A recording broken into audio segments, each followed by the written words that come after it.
어제 그 16명이 와서 지금 하고 있는데 지금은 몇 명인지 정확히 모르겠습니다. 모쪼록 우리 소망교회 주일학교가 은혜 가운데 든든하게 세워져 가는 복된 교회가 되기를 소망합니다.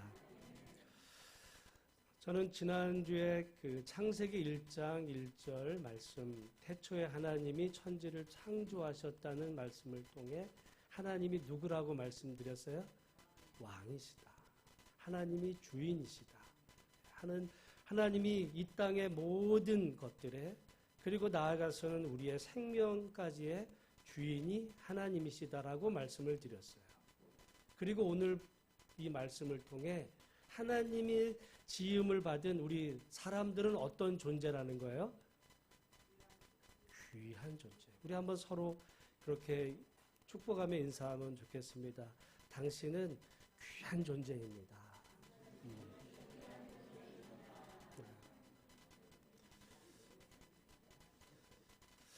올해 우리 시작하면서 저는 교회 표어를 다시 복음으로 이렇게 말씀을 정했는데 우리는 간혹 복음 그러면 굉장히 좁게 해석하는 경향이 많아요.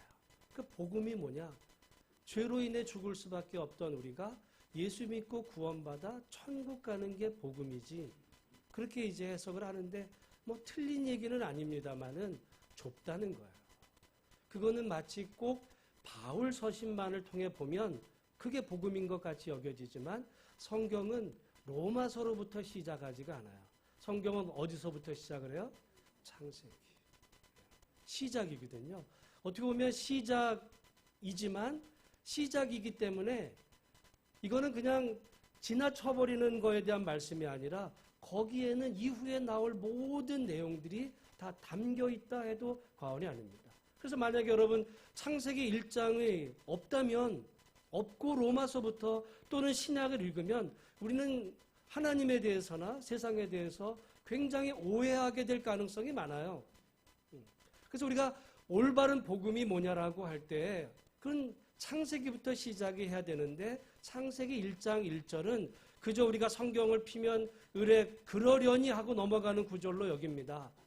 아니면 창세기 1장은 우리 젊은 학생들이 또 젊은 청년들의 경우에는 이것이 시험거리가 되는 아니 학교에서는 다르게 배웠는데 교회에서 이렇게 창조를 말하는 것을 도저히 받아들일 수 없는 부분으로 고민하기도 하고 우리 어르신들은 뭐 그러려니 하고 그냥 지나쳐버리는 말씀이지만 사실은 창세기 1장에서 말하려고 하는 가장 중요한 두 가지 사실이 있는데 하나는 하나님이 누구시냐에 대한 부분이에요. 하나님이 누구시라고요? 왕이시다. 여러분 성경은 그러니까 우리가 어떻게 살다가 구원받을 이야기에 대한 것이 아니라 성경은 하나님에 대한 이야기입니다. 하나님이 누구시냐? 하나님이 누구신데 그리고 하나님이 어떤 일을 하셨고 결국은 하나님께서 이 세상을 어떻게 하실 것인지에 대한 하나님에 대한 이야기지 오늘 우리가 그 하나님 믿고 복받고 뭐 이런 이야기들은 하나님이 어떤 분이신지에 대한 내용 가운데 포함되어 있는 내용이에요.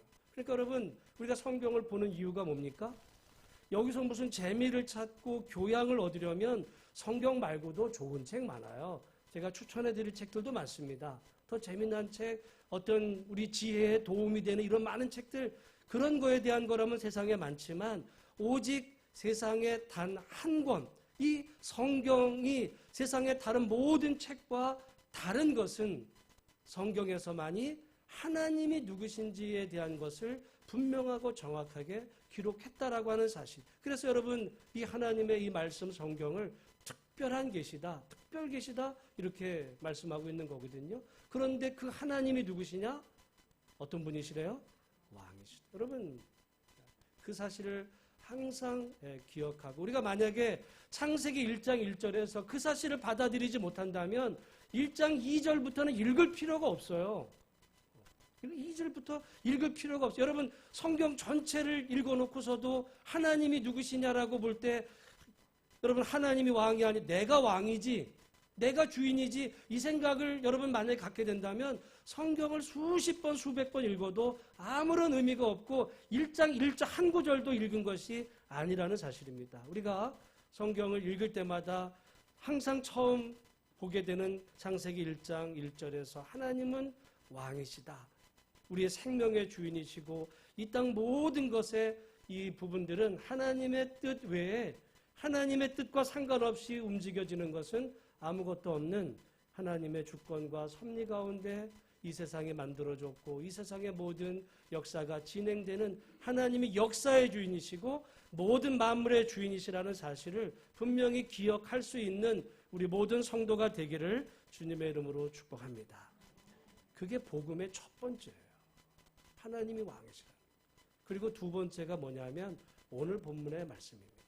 여러분 오늘 본문 우리 27절 말씀을 같이 한번 읽어보겠습니다. 시작. 하나님이 자기 형상 곧 하나님의 형상대로 사람을 창조하시되 남자와 여자를 창조하시고. 여러분 하나님이 모든 창조의 끝에 모든 창조의 절정에 최고의 걸작품을 만드셨는데 그게 뭐라고요? 그게 사람입니다. 여기 특별한 사람을 하나님의 형상으로 만드셨다고 말씀하지 않고 사람이라 그래요. 사람이라면 누구나. 짐승은 아니에요. 사람이라면 그 사람이 부자일 수 있습니다. 가난할 수도 있어요. 그 사람이 권력자일 수도 있어요. 그렇지 못할 수 있습니다. 세상은 그런 걸 가지고 사람의 어떤 우열을 평가하죠. 그러나 하나님 앞에서는 모든 사람이 나이도 상관없어요. 남녀도 구분하지 않습니다. 그러나 여러분 우리가 성경에 보면 항상 사람들은 이 하나님의 뜻, 하나님의 선하신 계획과 상관없이 항상 여러 가지 이유를 들어서 차별을 하기 시작하죠. 여러분 이스라엘 백성들 안에서도 남자와 여자냐를 가지고 차별합니다. 여러분 잘 아시는 대로 이스라엘 백성들이 애굽에서 나올 때 그때 그 나온 사람의 수가 몇 명이래요? 그 60만이 누구만 60만입니까? 여자는 어디 갔어요? 애들은 어디 갔습니까? 그러니까 포함된 거예요. 여자나 아이들은 어떻게 보면 사람은 사람인데 사람의 숫자에 포함시키지 않아요. 같은 사람이라도 중요하지 않은 사람, 사실은 그 사람의 축에 덜 속한 이런 사람으로 여겼다는 그런 의미가 담겨 있습니다. 구약만 그런 것이 아니에요. 예수님 당시에 보리떡 5개와 물고기 2마리로 몇 명을 먹였죠? 5,000명. 여자도 포함한 5,000명이에요? 아니요. 누구만? 남자. 왜 남자만 세요? 여자는 쓸 필요가 없다고 생각한 거예요. 여러분, 그러니까 고대 역사 가운데서 하나님은 남자와 여자를 동등하게 하나님의 형상으로 지었다라고 하는데 하나님을 믿는 사람들조차 안에서도 무슨 말이야? 어떻게 여자가 남자랑 동격이야? 아니지. 이런 생각을 가지면서 신앙생활을 하는 이런 일들이 있었고 여러분 실제로 남녀만의 문제가 아니라 때로는 피부색 가지고도 구분을 해요. 피부색으로. 우리는 간혹 그 미국의 남북 전쟁이 우리 이제 장로님이 그 역사에 대해서 이제 박고음 장로님이 잘 하시고 이번에 손주들을 보니까 제가 깜짝 놀랐어요. 미국에서 우리 저 따님 이렇게 오셨는데 여러분 만약에 미국에서 초등학교를 다니는 아이들이 한국에 오면 한국에 와서 뭐 하고 싶을까요? 아마 우리 애들 같았으면 에버랜드를 가자든지 제주도를 가자라고 이렇게 놀러를 가지 않게 여러분 만약에 여러분이 미국을 가면 어딜 가겠어요? 뭐 그랜드 캐년이나 어떤 뭐 유니버설 스튜디오 뭐 이런데 디즈니랜드를 가는데 여러분 LA 같은 데나 뉴욕 같은 데 자연사 박물관이 있거든요. 근데 이 그 아이들이 경주에 우리 한국의 역사를 알고 싶어서 그런다는 이야기를 듣고는 제가 아무튼 깜짝 놀랐는데 그래서 어제 만나보니까 애들 말하는 게 다르더라고요. 그 손주들이 아주 똑똑하고 말하는 게 달라서 우리 큰손주 보고 너 나중에 뭐 되고 싶냐 그랬더니 의사 되고 싶대요.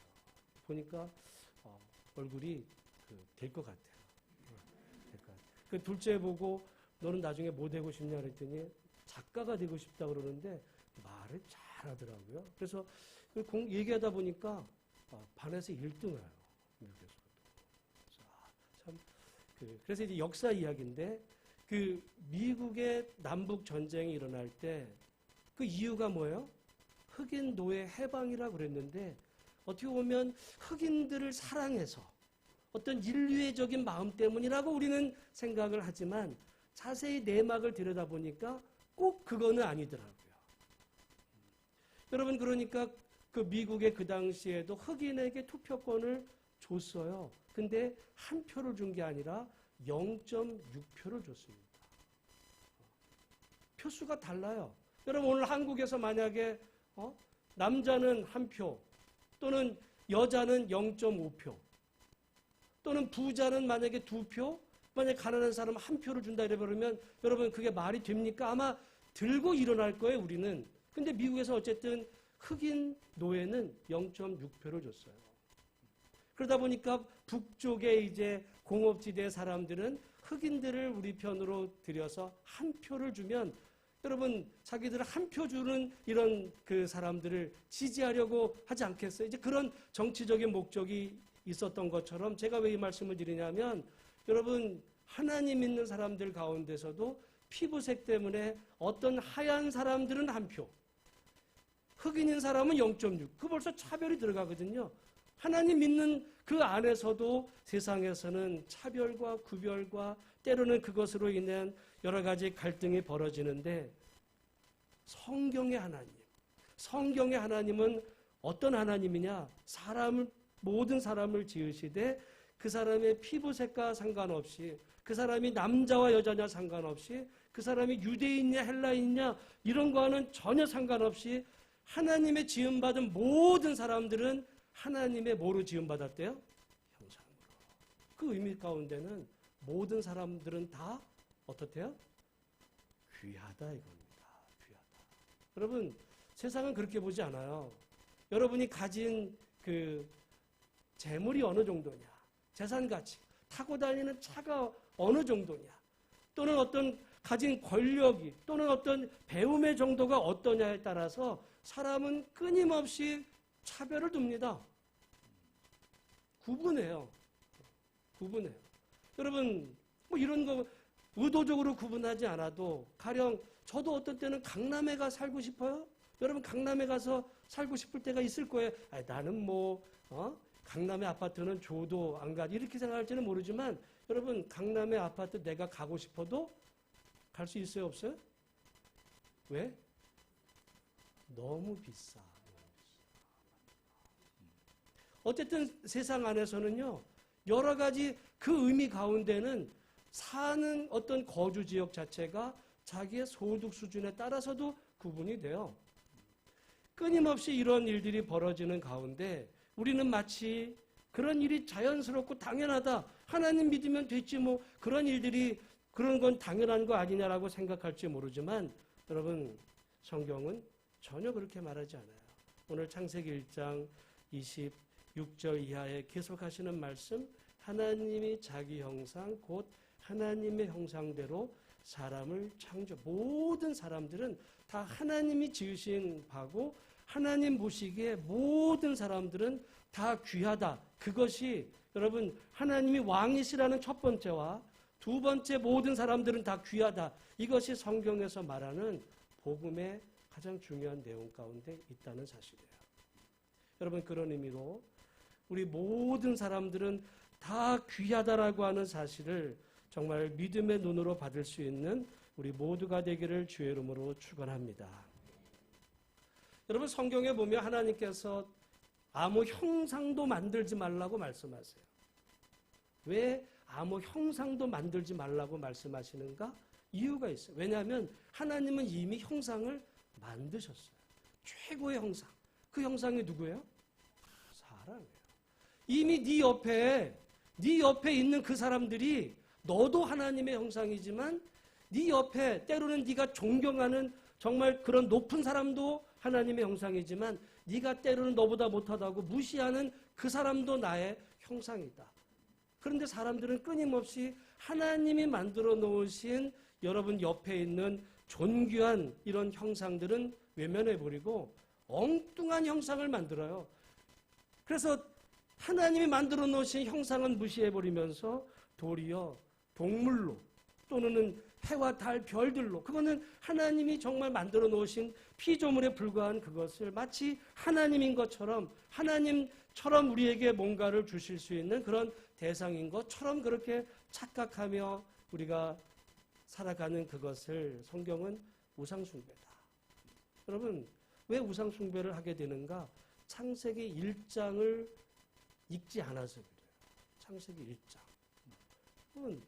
그런 의미에서 하나님만이 주인이시고 왕이실 뿐 아니라 하나님이 지은 바 하신 모든 인간은 그의 성별의 차이 관계없이 배움의 정도에도 관계가 없고 가진 빈부의 이런 모든 면, 피부색 포함해서 여러분 모두가 다 하나님 보시기에 귀한 사람들. 여러분 그래서 뭐 우리 고향 사람만 귀하고 일본 사람은 천하다 그렇지도 않아요.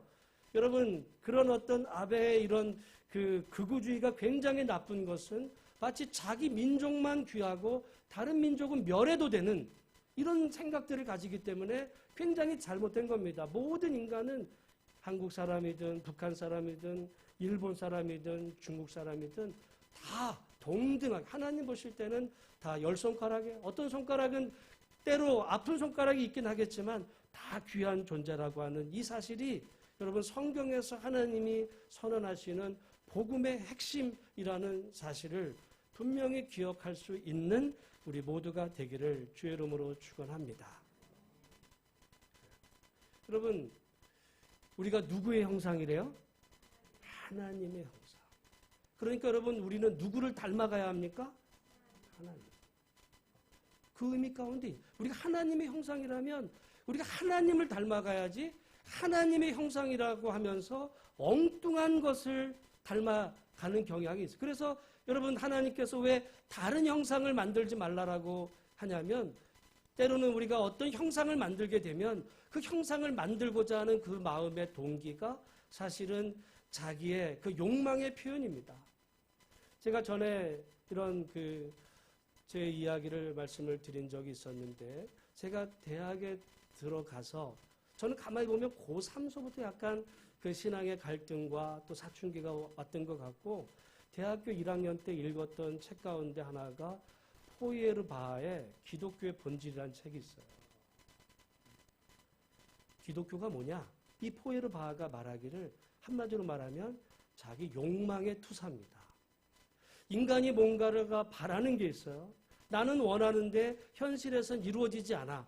그런데 이루어지지 않는 이 어떤 자기의 욕망을 뭔가의 대상으로 만들어 놓고 그 대상이 나에게 내가 원하는 그 모든 것들을 채워줄 거다라고 어떤 대상을 투사한다는 거죠. 그게 뭐냐? 그게 기독교에서 말하는 신이다. 저 그 얘기를 듣고 충격을 사실 받았어요. 근데 그거는 하나님에 대한 그 이야기를 포이에르바하가 그렇게 설명했지만 우상을 만약에 그렇게 설명하면 정확합니다. 우상이란 뭐냐? 인간이 자기 욕망이 있어요.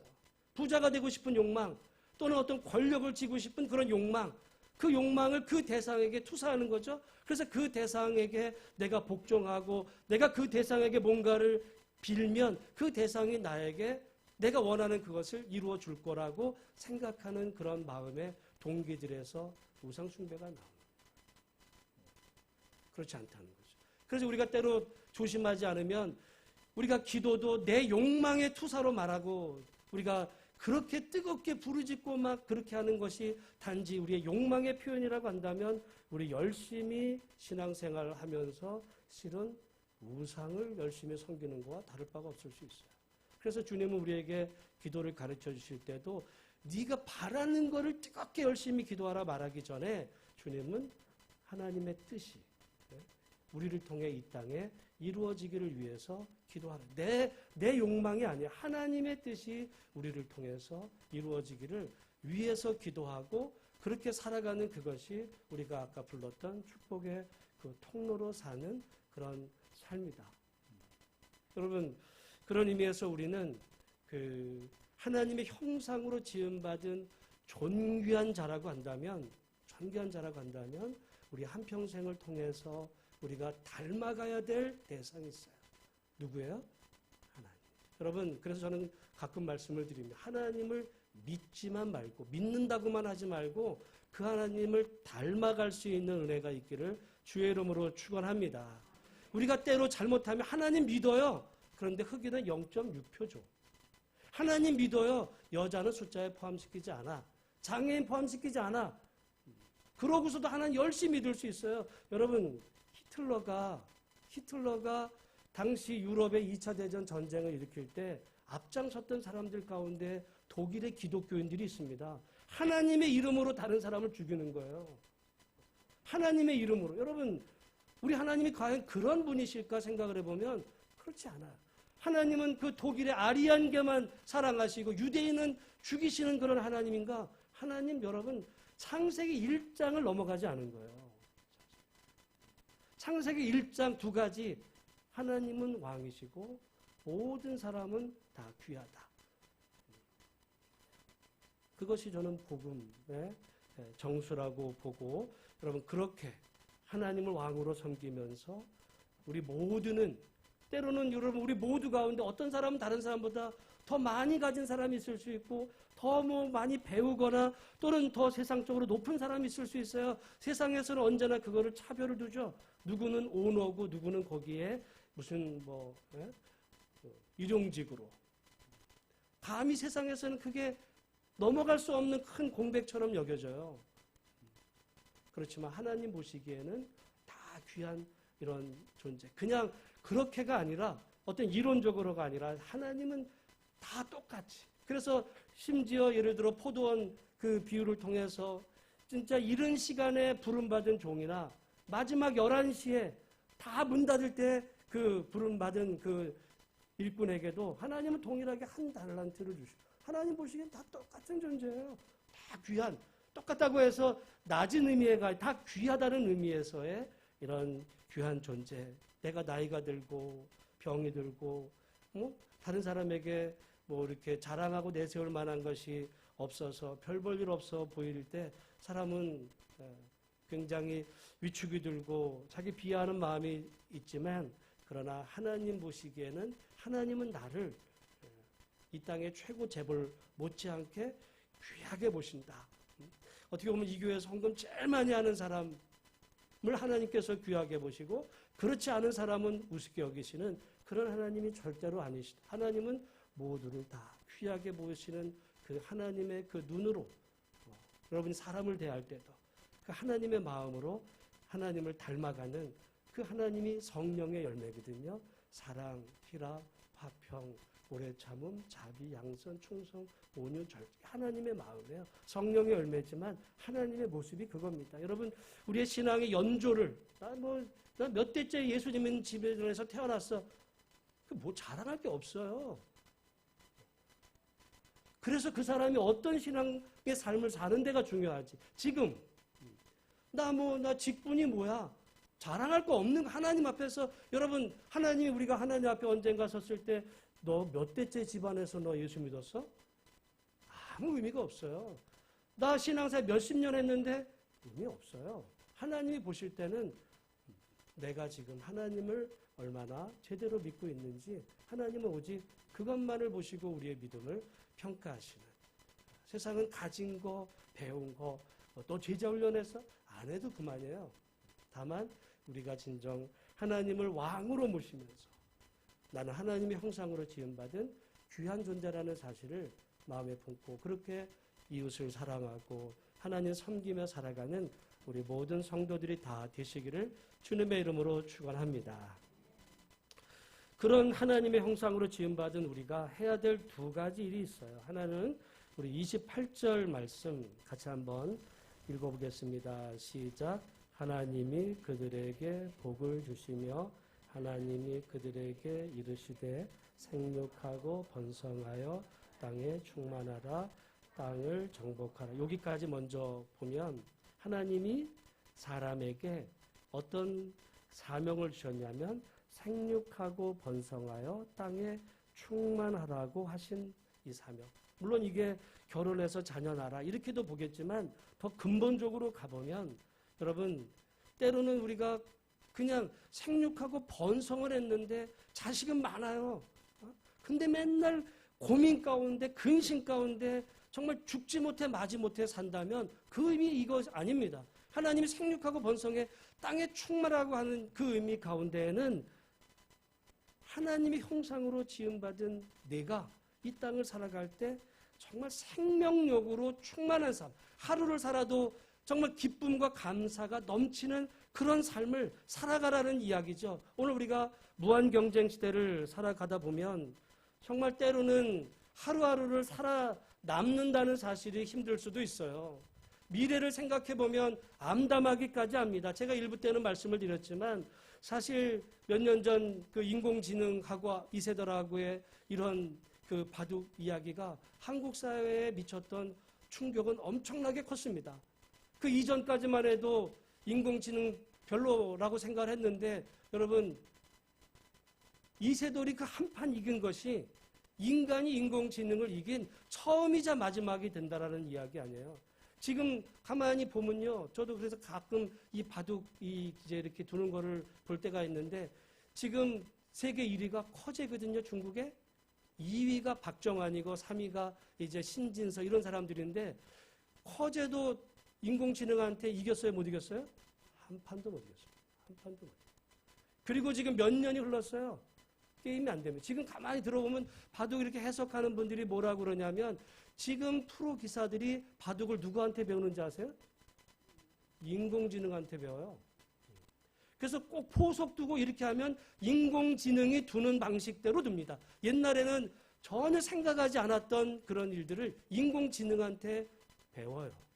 바둑 최고의 세계에서 난다긴다 하는 이런 사람들조차가 인공지능한테 인간이 지능적으로 이제 뭐 상대가 안 되는 거죠.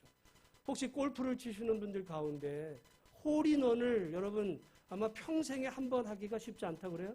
왜냐하면 일반 사람들이 홀인원을 하려면 한 12,000번 할 때 한 번 정도 된다고 그래요.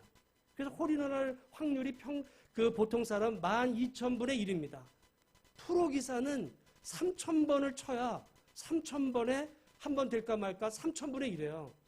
그런데 엘드릭이라고 하는 이 골프 로봇에 인공지능을 달아서 치게 했어요. 몇 번 만에 홀인원 시켰는지 아세요?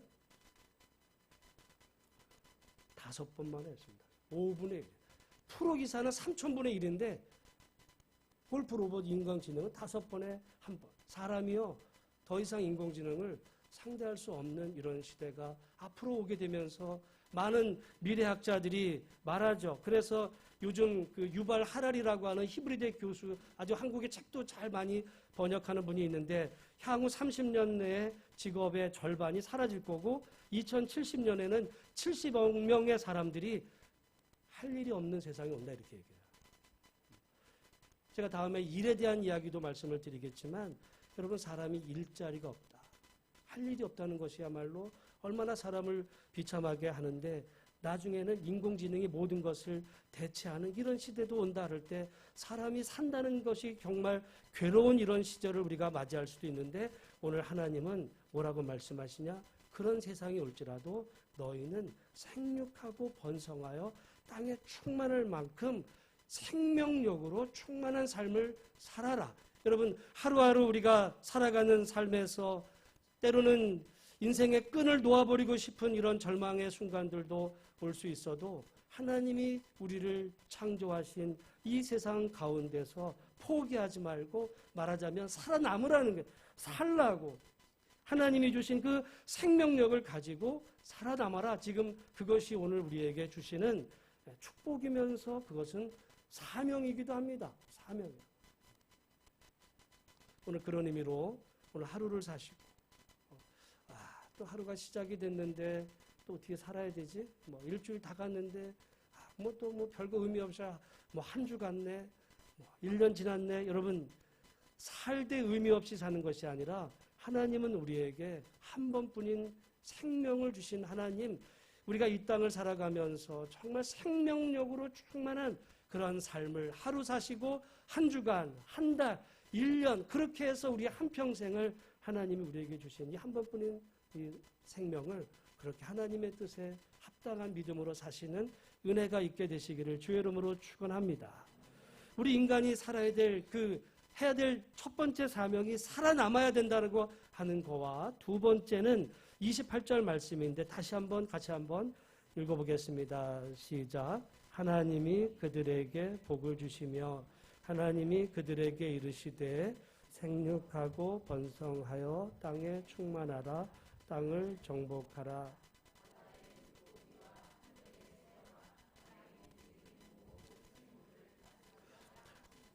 여기 말씀에 보면 다스리라고 하는 것인데요.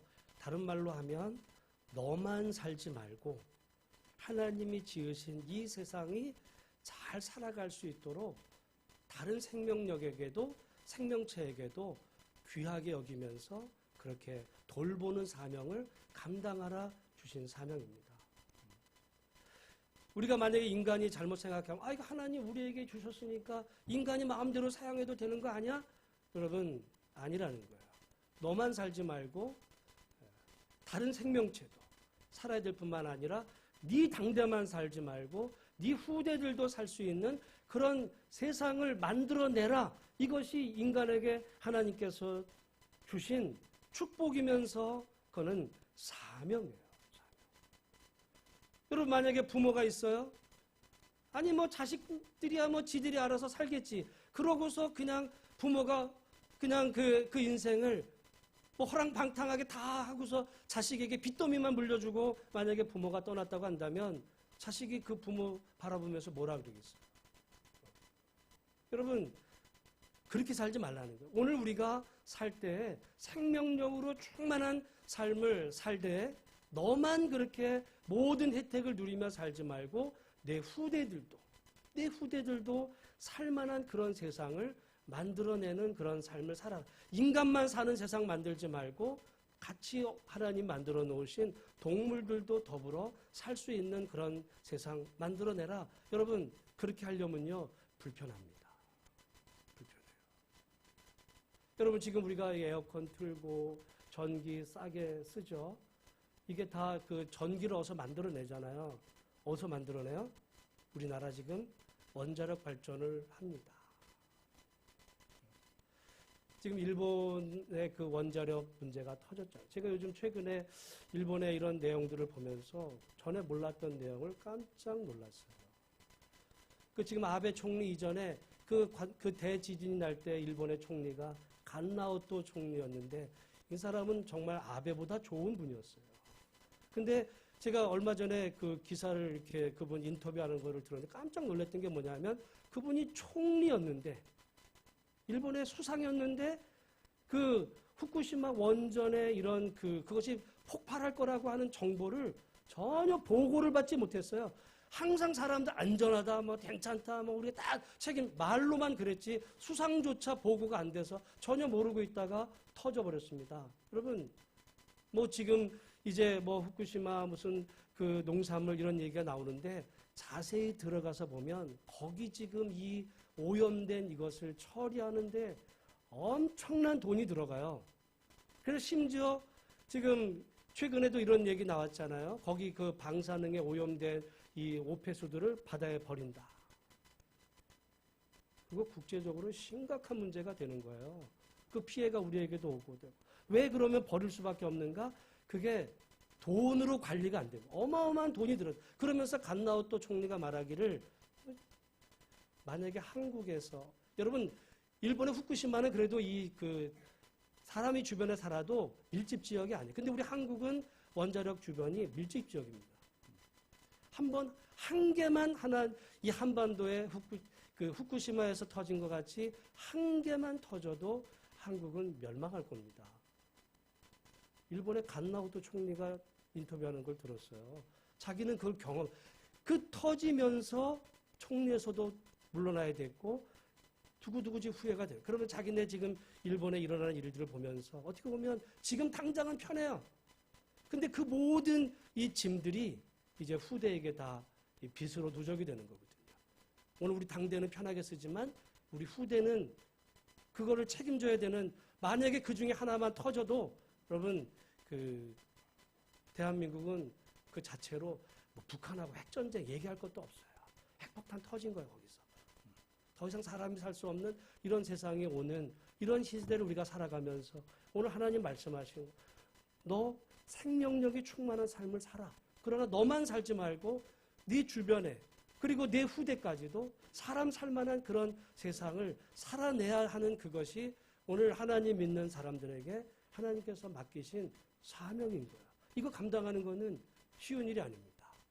왜냐하면 불편하죠. 그러면 전기세 올라가야 되고 여러 가지 불편한 점이 따르지만 무엇이 진정 옳은지에 대해서 여러분 하나님은 오늘 우리에게 주신 이 사명, 모든 생물을 다스리는 이 다스리되 폭군처럼 다스리는 것이 아니라 하나님이 세상을 다스리는 것 같은 그런 마음으로 다스리며 살아가서 너로 인해서 이 세상이 정말 사람다운 하나님이 만들어 놓으신 그런 세상 만드는 삶을 내가 살라.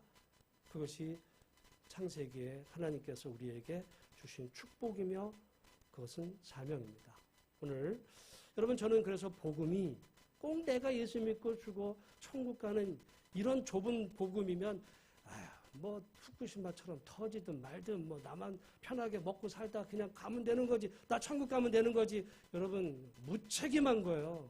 그것은 오늘 우리가 그 창세기 1장의 말씀, 하나님은 왕이시고 모든 것의 주인 되신 하나님께서 오늘 우리에게 잠시 맡겨준 이 세상의 이 모든 것들을 생명력을 누리라는 거죠. 기쁨으로 충만한 이런 삶을 살되 너만 그렇게 살지 말고 네 이웃도, 심지어 동물도, 나아가서는 네 후대들도 그렇게 함께 기뻐할 수 있는 그런 세상을 만드는 삶을 살라. 저는 그것이 기쁜 소식이고 그것이 복음의 정수입니다. 여러분 그게 동의가 안 되면 창세기 2장은 읽을 필요가 없어요. 창세기 1장이 이해가 안 됐는데 2장 읽으면 뭐 하겠습니까? 1장의 이 부분, 오늘 그래서 우리 인생 가운데 하나님을 왕으로 모시며 난 하나님 보시기에 귀한 존재, 내가 나이가 들고 뭐 가진 거 없어도 하나님은 나를 귀하게 보시는 귀한 존재인데 내가 이 땅을 살면서 나만 혼자 잘 먹고 잘 사는 세상 아니라 모두가 더불어 함께 그렇게 기쁨을 누리는 그런 삶 만들기 위해서 오늘 나는 무엇을 해야 될까 진지하게 고민하며 기도하며 믿음으로 살아가는 오늘 예배드린 모든 성도들이 다 되시기를 주의 이름으로 축원합니다. 기도하겠습니다.